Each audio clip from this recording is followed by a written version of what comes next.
نحمده ونصلي على رسوله الكريم اما بعد۔ انسان کی حقیقی کامیابی اللہ کی رضا اور جنت کے حصول میں ہے۔ اس غرض کے لیے اللہ رب العالمین کا قرب اور اس کی محبت لازمی امر ہے۔ یہ قرب اور محبت فرائض اور نوافل کی ادائیگی سے ممکن ہے۔ اللہ رب العالمین نے بعض مقامات اور بعض اوقات متعین فرما دیے کہ جس میں ایک بندہ مومن عبادات اختیار کر کے قرب اور محبت میں ترقی حاصل کر سکتا ہے۔ ان اوقات میں سے ایک اہم وقت ماہ رمضان المبارک اور پھر اس میں موجود لیلۃ القدر ہے، جس میں اللہ رب العالمین کے قرب اور محبت کی خوب ترقی ہوتی ہے۔ لیلۃ القدر یہ اپنے نام سے ہی اپنی اہمیت کو بیان کر رہی ہے۔ یہ وہ عظیم الشان رات ہے جس میں قرآن مجید کا نزول ہوا، اور اس رات کی عبادت کو 1000 ماہ کی عبادت سے افضل قرار دیا گیا۔ اسی عظمت اور اس کی اہمیت کو سورہ القدر میں اس طرح بیان کیا گیا: انا انزلناہ فی لیلۃ القدر، ہم نے اس قرآن کو شب قدر میں نازل کیا۔ مراد نزول سے اتارنے کا آغاز ہے۔ لوح محفوظ سے آسمان دنیا پر بیت العزت میں یہ اتارا گیا یکبارگی، اور پھر اس کے بعد 23 سال عرصے میں حسب واقعہ رسول اللہ صلی اللہ علیہ وسلم کے قلب اطہر پر یہ قرآن نازل ہوتا رہا۔ مزید ارشاد فرمایا: وما ادراک ما لیلۃ القدر، اور تم کیا جانو کہ شب قدر کیا ہے؟ سوالیہ انداز اختیار کیا گیا اس رات کی عظمت اور اہمیت کو بیان کرنے کے لیے۔ گویا مخلوق اس رات کی عظمت کی تہ تک نہیں پہنچ سکتے، صرف ایک اللہ رب العالمین ہی اس عظمت کو جانتا ہے۔ پھر ارشاد فرمایا: لیلۃ القدر خیر من 1000 شہر، یعنی یہ شب قدر 1000 مہینوں سے زیادہ بہتر ہے۔ یعنی لیلۃ القدر اپنی برکتوں اور عبادات کے اجر اور ثواب کے لحاظ سے 1000 ماہ سے بہتر ہے۔ وہ 1000 ماہ جس میں لیلۃ القدر نہ ہو، تو وہ 1000 ماہ ایک طرف اور اس ایک رات کی عبادت دوسری جانب، تو یہ 1000 ماہ سے زیادہ افضل ہے۔ پھر ارشاد فرمایا: تنزل الملائکۃ والروح فیہا باذن ربہم من کل امر، یعنی فرشتے اور روح اس میں اپنے رب کی اذن سے ہر حکم لے کر اترتے ہیں۔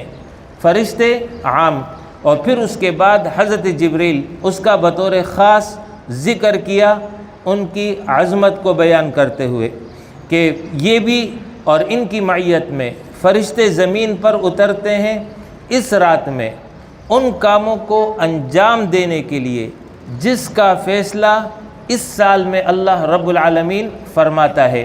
یعنی یہ سالانہ تقدیر ہوتی ہے انسانوں کی، مخلوقات کی، کہ اس ایک سال میں ان کے ساتھ کیا ہوگا، کون رہے گا، کون وفات پائے گا، کس کو کتنا رزق ملے گا، کس کیفیت میں یہ انسان زندگی گزارے گا۔ تو یہ سالانہ تقدیر ہوتی ہے جو شب قدر میں طے ہوتی ہے۔ پھر جو ہے اس کے بعد مزید ارشاد فرمایا: سلام ہی حتی مطلع الفجر، یعنی وہ رات سراسر سلامتی ہے طلوع فجر تک، یعنی جب سحری کا وقت ختم ہو جاتا ہے، طلوع فجر یعنی نماز فجر کا وقت داخل ہو جاتا ہے، اس تک یہ پوری کی پوری رات سراسر سلامتی ہے۔ مراد اس سے یہ ہے کہ اس رات میں شر نہیں ہے، یا اہل ایمان شیطان کے شر سے محفوظ رہتے ہیں، یا فرشتے اس رات میں اہل ایمان کو سلام کرتے ہیں، یا اس کا مطلب مفسرین اس طرح بیان کر رہے ہیں کہ فرشتے آپس میں ایک دوسرے کو سلام کرتے ہیں، یا فرشتے عبادت گزاروں کے لیے سلامتی کی دعائیں کرتے ہیں۔ تو یہ فضیلت ہے اس رات کی، جس پر پوری ایک سورت اللہ رب العالمین نے قرآن مجید میں نازل کی ہے۔ احادیث میں اس کی فضیلت آپ اس سے پہلے سن چکے ہیں کہ جو شخص شب قدر میں ایمان کی حالت اور ثواب کی نیت سے عبادت کے لیے کھڑا ہوا، اس کے پچھلے تمام گناہ معاف کر دیے جاتے ہیں۔ دوسری حدیث ارشاد فرمایا، بے شک تم پر رمضان آیا، اس میں ایک ایسی رات ہے جو 1000 ماہ سے بہتر ہے، جو اس سے محروم رہا وہ تمام بھلائی سے محروم رہا، اور اس سے بدقسمت ہی محروم رہ سکتا ہے۔ آپ صلی اللہ علیہ وسلم نے فرمایا، شب قدر کو تلاش کرو آخری عشرے کی طاق راتوں میں، یعنی 21، 23، 25، 27، 29، ان 5 طاق راتوں میں سے کوئی ایک رات جو ہے وہ شب قدر ہے۔ یہ بات سمجھ لیجئے، اس رات کا تعین قرآن اور حدیث میں نہیں کیا گیا۔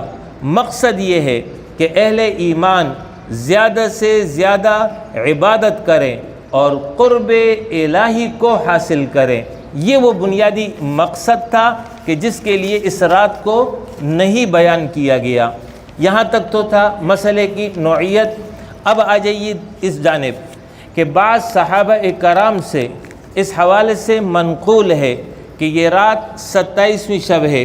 وہ حدیث آج کی ہے، وہ میں بیان کر رہا ہوں کہ زر بن حبیش بیان کرتے ہیں کہ میں نے ابی بن کعب رضی اللہ عنہ سے دریافت کیا، آپ کے بھائی عبداللہ بن مسعود رضی اللہ عنہ فرماتے ہیں کہ جو شخص پورا سال تہجد پڑھے گا وہ شب قدر پائے گا۔ تو اس پر ابی ابن کعب نے فرمایا، اللہ اس پر یعنی عبداللہ ابن مسعود پر رحم فرمائے۔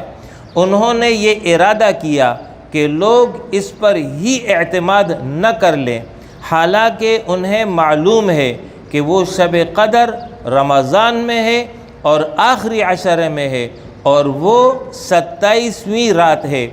پھر انہوں نے یعنی ابی ابن کعب رضی اللہ عنہ نے انشاءاللہ کیے کہے بغیر قسم اٹھا کر کہا کہ وہ 27ویں شب ہے، یعنی قسم اٹھایا اور اس کے ساتھ انشاءاللہ کا لفظ نہیں بولا۔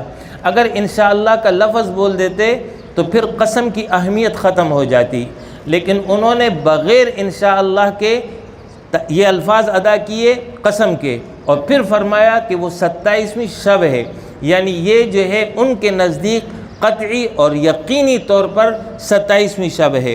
جب انہوں نے یہ فرما دیا تو راوی کہتے ہیں، میں نے کہا ابو منذر آپ یہ کیسے کہتے ہیں؟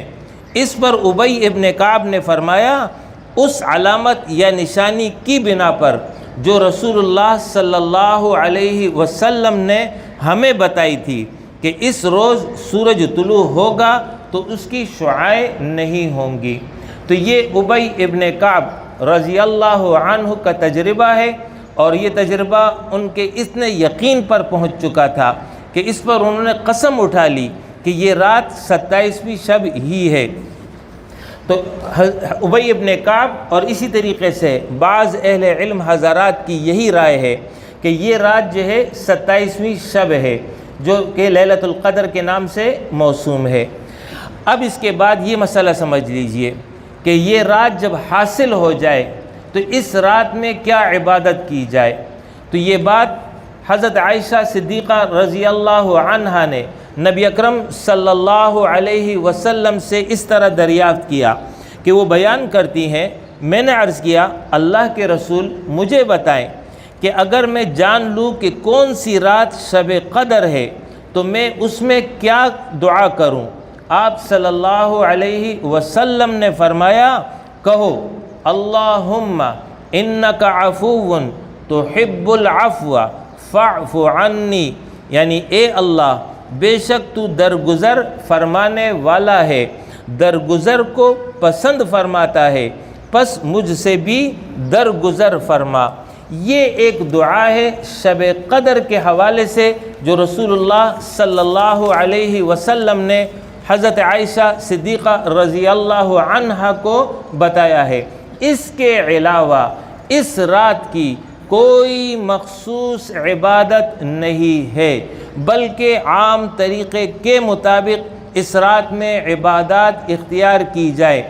فرض نمازیں ہیں، تراویح ہے، اس کے ساتھ ساتھ نوافل نمازیں یعنی اوابین کی نماز ہو گئی، اسی طریقے سے رات میں صلاۃ التسبیح ہو گئی، تہجد کی نماز ہو گئی، اس کے علاوہ نفلی نماز جو پڑھنا چاہے وہ پڑھتا رہے۔ اس کے ساتھ ساتھ یہ رات توبہ استغفار کی رات ہے، رجوع الی اللہ کی رات ہے، اللہ رب العالمین کی رحمت متوجہ ہوگی، اتنے فرشتے اتریں گے کہ پوری زمین فرشتوں سے بھر جائے گی۔ تو ان کی معیت میں آپ اگر استغفار کریں گے، دعائیں کریں گے، توبہ کریں گے تو انشاءاللہ تعالی یہ ضرور قبول ہوں گی۔ تو لہٰذا توبہ اور استغفار کا اہتمام کیا جائے۔ ہر شخص اس رات میں کچھ دیر کے لیے تنہائی اختیار کرے اور اس تنہائی میں اپنے رب سے تعلق قائم کر لے اور اپنی گزشتہ زندگی کو ایک نظر اپنے سامنے لے آئے۔ جہاں جہاں اس سے کوتاہی، غفلت، لاپرواہی ہوئی ہے اس پر اپنے رب کو یاد کر کے اس سے مغفرت اور بخشش طلب کرے۔ اس کو ماہ رمضان مل گیا، اس کو نیک اعمال کی توفیق مل گئی، ان تمام اعمال کی ادائیگی پر اپنے رب کا شکر ادا کرے اور پھر رب سے درخواست کرے کہ محض اپنے فضل سے ان تمام اعمال کو قبول فرما۔ اس طرح جو ہے دعا اپنے لیے کرے، اپنے والدین کے لیے کرے، اپنے اعزہ اور اقارب کے لیے کرے، جمیع امت کو جو ہے دعاؤں میں یاد کر لے۔ اس کے ساتھ ساتھ تلاوت قرآن، ذکر الہی، درود شریف کا اہتمام، یہ وہ امور ہیں کہ جو اس رات میں اختیار کیے جائیں۔ انشاءاللہ تعالی 12 بجے میں یہاں بیان کروں گا، ٹھیک 12 بجے جو ہے کوشش کروں گا کہ بیان میرا شروع ہو جائے۔ اس کے بعد انشاءاللہ یہاں ہم اجتماعی دعا بھی کریں گے اور اس کے ساتھ ساتھ آپ یہ تمام اعمال اختیار کریں۔ انشاءاللہ تعالی یہ رات ہمارے لیے سراسر سلامتی، خیر اور برکت کی ثابت ہوگی۔ اس کے علاوہ اس رات میں جو مختلف پرچے تقسیم ہوتے ہیں اور اس میں مختلف عبادات خود ساختہ غیر مستند طریقے سے درج ہوتی ہیں، ان تمام چیزوں سے اجتناب برتیں۔ جو اللہ نے بتایا ہے، جو اللہ کے پیغمبر نے بتایا ہے، اس پر عمل کر لیں، انشاءاللہ تعالی نفع میں رہیں گے۔ وآخر دعوانا ان الحمد للہ رب العالمین۔